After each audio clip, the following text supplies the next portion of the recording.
Today I'm going to talk about 10 books for horror book beginners. The first book I'm going to recommend if you're a beginner to the horror genre is Mexican Gothic. Mexican Gothic, I think, is a really solid haunted house book that is also dipping your toes into spore, which is like spore horror, so like mushrooms and fungi, stuff like that. It's set in Mexico in 1950, and it's about a woman who gets a letter from her cousin who is newly married to this rich man, and she feels like something in the letter is off, so she decides to go out to her cousin and this guy's mansion and his family kind of home to investigate what's going on. It's a very solid haunted house book. It's one of the very first ones I ever read, and I think it's a great starting place for both jumping into the haunted house genre and jumping into, if you like the spore element of it, jumping into other kind of spore related horror books. Next, I would recommend Meddling Kids. Meddling Kids is sort of a Scooby-Doo retelling, but it's where the gang is all adults.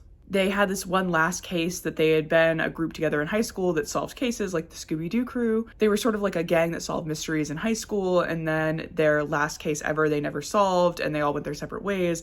And one of them has actually passed on, but they get sort of called back to their hometown to finally solve the case that they had never solved as kids. This is sapphic, it's cosmic horror. I think it's a great introduction into sort of like eldritch or like Lovecraftian horror, so that's why I picked it for this list. And I also think it's just a fun, very kind of nostalgic romp with the Scooby-Doo references and the kind of Scooby-Doo vibes to it. So I think this is also a good kind of starting out in the horror genre book. Next is a book that I actually don't have a physical copy of, so I'll put a picture of the cover here, is Gothic Town. Gothic Town is about a woman and her husband who win the opportunity to move into this like small town. They get this huge house. I think they're like starting a business there in this like small southern town where they sort of won a lottery, and they get there and slowly realize that like something is not as it seems with this like seemingly kind of idyllic, perfect small town. I like Gothic Town because I think it's a very straightforward, solid, creepy, like small town with something going on under the surface sort of horror book, which is a trope that you'll kind of see a lot in the genre. And I thought this was a well done, it's not too complicated, it's pretty straightforward, it's got a good solid little backstory for why the town is the way that it is. So I recommended I put it on this list for that reason. Next, I'd recommend My Best Friend's Exorcism. This is with the caveat that I'm now not a huge fan of Grady Hendrix, who's the author of this book. But at the time when I first started getting into horror, I really, really loved this book. And so I still recommend it as sort of a starting off book for people getting into the horror genre. My Best Friend's Exorcism is about a girl and her friend who are out like hanging out in this, you know, like they find this in the woods and they find this like abandoned shack, and her friend, I think, touches something and it ends up being possessed by a demon and slowly starts deteriorating and becoming more and more like demon-like, and the main character has to like figure out how to tell everyone around her that something is really wrong and that her friend needs help and that ultimately needs an exorcism. So this, I think, is sort of a YA, it's not technically a YA book, but it's like set with young adults as the main characters, so it's kind of like The Exorcist if it happened to like two teenage girls, I would describe this. And at the time of me getting into horror, I really enjoyed this. I don't know if I would still feel that way, but I still recommend it as a good kind of starting point into the genre. I think for all of Grady Hendrix's flaws, he can at least be sort of an on-ramp into books that are maybe a little bit more well done, well researched, well characterized, but I think it's a good starting point.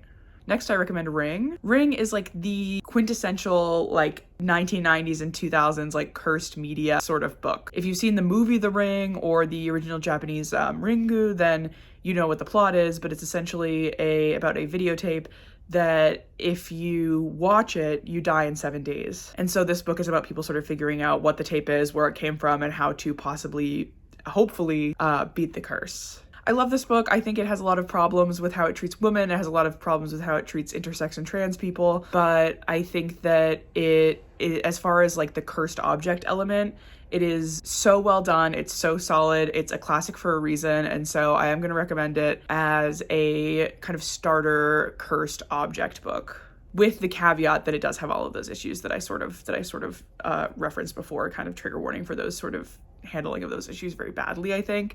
But overall, the cursed object element of this book, I think, is very well done. And so, therefore, it made it onto the beginner list. Next is Into the Drowning Deep. Into the Drowning Deep is about a woman who goes on a mission on this boat to find mermaids, where supposedly mermaids have started kind of appearing in the ocean. And so it's like a scientific mission to figure out like where they're coming from, if they're really there, what they are, all that kind of stuff. It's kind of a hefty book because it's told from a ton of point of views of different people on the ship that are all different kinds of scientists or all different kinds of cryptozoologists and stuff like that work on mermaids. And I think it's a really good ocean horror book. It's a good introduction to sort of the ocean horror world. I think the mermaids are very scary, and I just devoured it when I first read it. And this is another one that I sort of was one of my first introductions into the horror genre as books. And I think it's a really solid, like, ocean, it came from the deep sort of horror book. Next, I recommend The Sundown Motel. The Sundown Motel is about a girl who works at a motel, and she starts seeing ghosts there, and she also is trying to solve this mystery of how her aunt had disappeared years before. And so it's told in sort of two timelines. It's told from the timeline of our main character, and then it's told from the timeline of her aunt. And you sort of find out what happens to her aunt as the main character sort of unravels this whole mystery of the motel. And I think it's a really solid ghost story. I think it's a solid dual timeline story, but it's good for kind of dipping your toes into ghosts, I think, which is why I selected it for this list. Next, I'm going to recommend Nestlings. Nestlings is a book that is very based on Rosemary's Baby. It's sort of a modified, modernized Rosemary's Baby out of a woman who's just had a baby, and something is like clearly going on that sort of wants her baby. Something is trying to take her baby. There's sort of this like mysterious cult-like group in the apartment building that she's living in New York City that clearly has kind of something to do with it. And I thought it was a very like solid modernization, not totally a retelling, but a modernization of Rosemary's Baby. I think it's not this author's strongest book. I think his strongest book is Mary, but I think that might be more like, we'll bump it to the intermediate level. This would be more of an entry point for horror.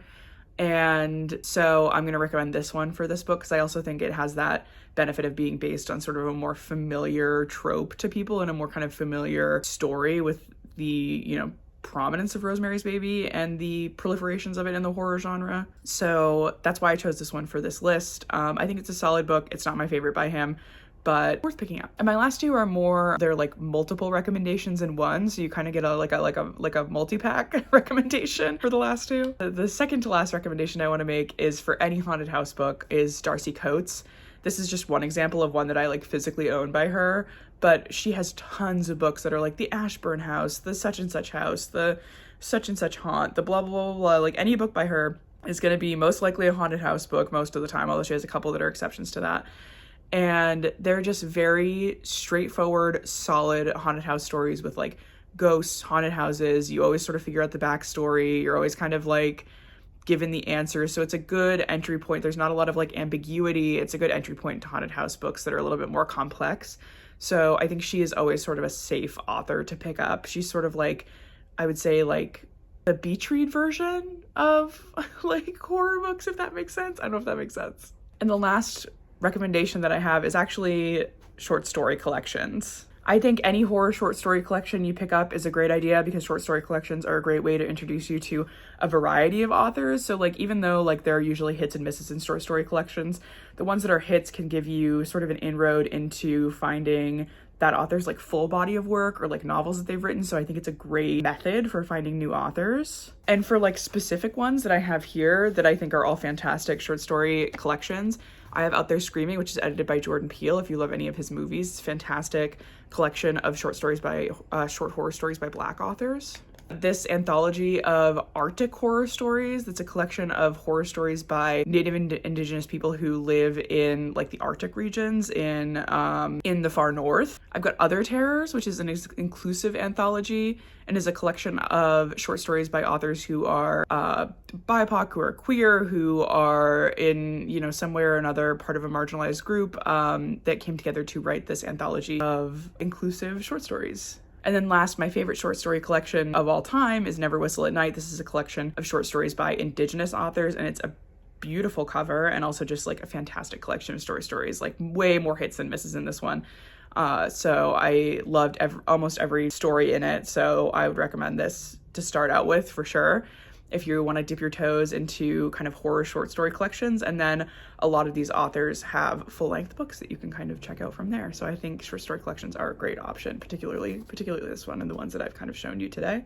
So that is sort of my horror starter pack for you. If you want to dip your toe into the horror genre and you want to start with some more contemporary stuff, this obviously isn't like the literary canon, you know, obviously it's not like Dracula, Frankenstein, Beloved, like all of that kind of stuff. These are a collection, I think, of books that are good if you're not ready to jump in not knowing anything and you don't want to jump into like the deep end of like splatterpunk and gore and whatever. These are all sort of, you know, relatively, I mean, check the trigger warnings for all of them. Definitely there are some that have a little bit more kind of gross out factors than others. All of them I think are good introductions into the genre that are not going to be like too shocking. So thank you for watching. I really appreciate it. Thank you to my like 8 subscribers. Oh my gosh, I like can't believe it's so exciting. So I hope you see this. I hope you like it, and I will see you in the next one. Bye.